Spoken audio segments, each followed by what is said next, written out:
మన కాంగ్రెస్ నేతలు కర్ణాటక సిద్ధరామయ్య మొదలు మన తెలంగాణ సీఎంతో సహా హిమాచల్ ముఖ్యమంత్రి ఇంకా జాతీయ అధ్యక్షుడు మల్లికార్జున్ ఖార్గే అండ్ ఫైనల్లీ మన యువరాజు రాహుల్ గాంధీ ఇలా కాంగ్రెస్ లీడర్లకు అందరికీ తెలిసింది ఒకటే కదా, ముస్లిం ఓటర్లను ప్రసన్నం చేసుకోవడానికి దేనికైనా రెడీ అంటారు.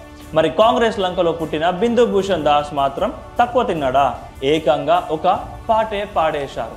పక్క దేశం నుంచి అక్రమంగా వచ్చిన దొంగ ఓటర్ల మెప్పు కోసం జాతీయ గీతం ఆలపించాడు. అదేంటి జనగణమన పాడితే అంతలా ఆడిపోసుకుంటున్నారని మీరు అనుకోవచ్చు.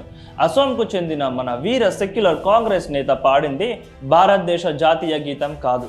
భూషణ్ దాస్ పాడింది బంగ్లాదేశ్ జాతీయ గీతం. బిందు భూషణ్ దాస్ ఒకానొక స్థానిక కాంగ్రెస్ మీటింగ్లో గొంతు సవరించుకొని అమర్ సోనార్ బాంగ్లా అని పాట అందుకున్నాడు. స్టేజ్ మీద ఉన్న ఇతర కాంగ్రెస్ నాయకులు కూడా కళ్ళప్పగించి చూస్తూ ఉండిపోయారు. ఎవరు ఆపలేదు కూడా.